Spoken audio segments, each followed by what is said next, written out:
केंद्र केंद्र सरकार और राज्य सरकार दोनों को प्रबंध करना चाहिए। एक आदमी की ड्यूटी नहीं है, चाहे वो केंद्र की सरकार हो या राज्य की सरकार हो, दोनों जनता की सरकार है।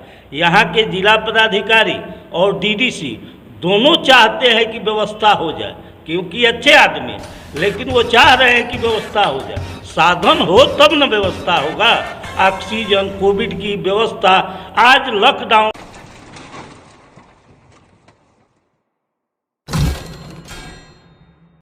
नमस्कार, मैं संत विजय कुमार यादव और मेरे साथ आज बक्सर 10 के सिमरी मध्य के जिला पार्षद और किसान सभा जिला अध्यक्ष हमारे साथ आज बात करने के लिए केदार सिंह यादव हैं। मैं आपका स्वागत करता हूं सर अपने चैनल पे। धन्यवाद। सर, हम यूँ चलते चलते आए तो आपसे मिल लिए, चूँकि देख रहे हैं कि आजकल कोरोना थोड़ा ज़्यादा बढ़ रहा है, तो हमको लगा कि आपसे थोड़ा बात करना चाहिए इस विषय पे। और आप अभी फ़िलहाल में अपने क्षेत्र के जिला पार्षद हैं। वैसे आपके जिला में कितने गांव आते हैं? जिला में तो करीब 3000 गांव हैं, लेकिन जो कोरोना की स्थिति है वो बहुत कहर पूरे देश के अंदर फैल गया है। वायरस के चलते लोग परेशान हैं। इस तरह की बहुत से हादसाएँ पिछले वर्षों में इतिहास पुराने लोग बताते हैं कि कलरा और बड़े बड़े रोग, क्षय के रोग आते थे, जिससे लोगों को सामना करना पड़ता था, जिसमें उस समय कोई स्वास्थ्य की व्यवस्था नहीं थी। तब हमारे जो भारतीय ऋषि मुनि और वैद्य थे, वे जड़ी बूटियों की दवा से लोगों का समाधान कर देते थे और बिना पैसा का निःशुल्क मदद करते थे मानवता के नाते। आज तो देश में सरकार है, लोकतंत्र है, जनता ही मालिक है और जनता ही बनाती है इस सरकार को। और इस सरकार के इस स्थिति में जहां सरकार है और जनता की सरकार है, वहां आज ये कोरोना की लहर है, ये रोग फैल रहा है और सरकार अपने तरफ से किसी तरह की व्यवस्था नहीं कर रही है। अच्छा सर, आपके ज़िले में 3000 गांव हैं, तो आप इन 3000 गांवों में कोरोना से बचने के लिए क्या कर रहे हैं अभी फ़िलहाल?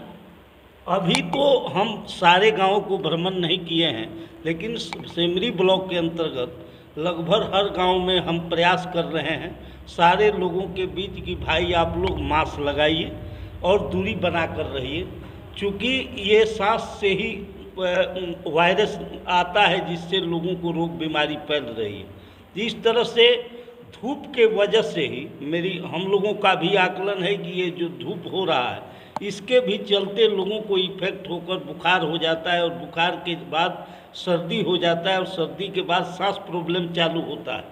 लेकिन गवर्नमेंट के तरफ से ऑक्सीजन की व्यवस्था, कोरोना की जो सुई है, जो इंजेक्शन है जिससे रोग कम होता है, वो कहीं व्यवस्था नहीं है। चाहे सिमरी पीसीओ हो, चाहे कोई भी ब्लॉक हो, अभी कोरोना सेंटर खुले हैं। अभी कल की मैं बात करता हूं कि राजापुर पंचायत के राजेश राम, जिसको कोविड हो गया है, मैंने पूरा सीएस से कहा, उसके बाद डुमराव कोविड सेंटर पर रखा गया, अभी हटाया जा रहा था। तो मैं डीडी साहब से फ़ोन किया कि भाई गरीब आदमी है, उसके पास कुछ नहीं है, कम से कम उसकी व्यवस्था होनी चाहिए। और मानवता के नाते इस पूरे राज्य के अंतर्गत हेमियोपैथिक विद्वानों को, आयुर्वेदिक विद्वानों को, सारे विद्वानों को हर तरफ से लगना चाहिए कि कौन सी बचाव की दवा है, उपचार है, जिससे हमारे मानव की सुरक्षा हो सके। क्योंकि दुनिया के अंदर चाहे शास्त्र हो, वेद पुराण हो, सारी चीज़ों में एक ही बात कही गई है, मानव कल्याण से बढ़कर दूसरा कोई चीज़ नहीं है। तो अभी मानव की जिंदगी से बढ़कर इस सरकार के लिए कुछ भी नहीं है। कहीं से सरकार जो है हर स्वास्थ्य उपकेंद्र। सर, सरकार का मतलब आपका क्या है? केंद्र सरकार या राज्य सरकार? और थोड़ा सर मास्क लगा लीजिए। केंद्र सरकार और राज्य सरकार दोनों को प्रबंध करना चाहिए। एक आदमी की ड्यूटी नहीं है, चाहे वो केंद्र की सरकार हो या राज्य की सरकार हो, दोनों जनता की सरकार है। यहाँ के जिला पदाधिकारी और डीडीसी दोनों चाहते हैं कि व्यवस्था हो जाए, क्योंकि अच्छे आदमी हैं, लेकिन वो चाह रहे हैं कि व्यवस्था हो जाए। साधन हो तब न व्यवस्था होगा। ऑक्सीजन, कोविड की व्यवस्था, आज लॉकडाउन, इस महामारी में काम रुक गए हैं। जो दहाड़ी मजदूर हैं, खेतों में काम करने वाले हैं, जो कमा कर भोजन करने वाले हैं, जिन्हें वेतन नहीं मिलता है, वैसे लोग खाने बगैर मर रहे हैं। गवर्नमेंट को चाहिए कि दोनों टाइम के कम से कम भोजन की व्यवस्था गवर्नमेंट करे। जो राशन देती थी, फ्री राशन की व्यवस्था करे। जो डबल राशन जिसको मिलता है वो नहीं मिलता है, उसको, जिसके पास राशन कार्ड हो उसको नहीं है, उसको हर व्यवस्था होनी चाहिए। और अच्छा, आपके दृष्टि से जिसे पिछले साल लॉकडाउन लगा था, क्या इस साल भी लगना चाहिए? आपके दृष्टि से क्या लगता है इस चीज़?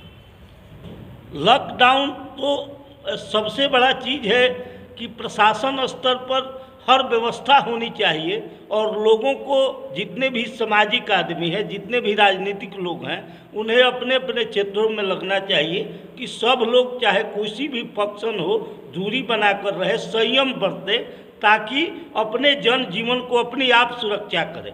और लॉकडाउन से सबसे बड़ा चीज़ है समाज को व्यवस्थित संयम लोग कर ले तो अनेरे लक है। लक तो संयम है, संयम समाज कर ले तो समाज अपने सुरक्षित हो जाएगा। लेकिन दवा की व्यवस्था अविलंब होनी चाहिए, क्योंकि जाने जा रही है।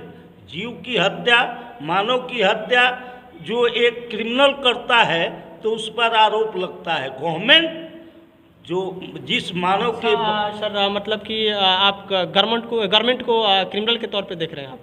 नहीं, गवर्नमेंट को मैं कहता हूं कि गवर्नमेंट को चाहिए कि यदि गवर्नमेंट जनता ने बनाया है और जनता के जीवन की ही सुरक्षा नहीं होगा तो फिर इस गवर्नमेंट बनाने से जनता को क्या लाभ है?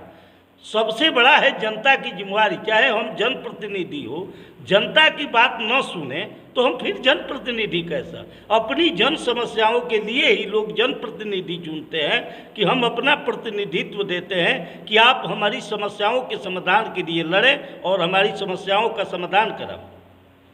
अच्छा सर, जनप्रतिनिधि से याद है हमको, आप प्रधानमंत्री को कैसे देखते हैं? प्रधानमंत्री नरेंद्र मोदी को आप कैसे देखते हैं, किस दृष्टि से देखते हैं? प्रधानमंत्री हमारे देश के सर्वोपरि संस्था के मेंबर हैं, उनके लिए सारी जनता बराबर। इस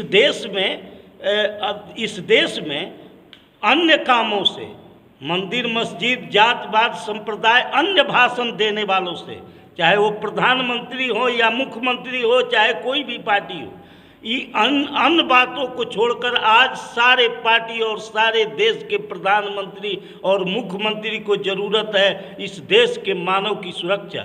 मानव की सुरक्षा के बाद कोई काम करना चाहिए। देश में यदि अभी कोई किसी चीज़ की ज़रूरत है तो मानव सुरक्षा की ज़रूरत है कि इस कोविड की महामारी से देश के मानव की सुरक्षा की है। बहुत बहुत धन्यवाद सर। ये हमारे साथ केदार सिंह यादव थे, किसान सभा के अध्यक्ष थे। और बहुत बहुत धन्यवाद सर हमारे चैनल से बात करने के लिए। आपको भी धन्यवाद जो आपने मौका दिया। और आपको ये वीडियो पसंद आई हो तो प्लीज़ लाइक कर दीजिए और जाते जाते चैनल को सब्सक्राइब जरूर कर दीजिएगा। मैं आपके साथ संत विजय कुमार यादव था। धन्यवाद।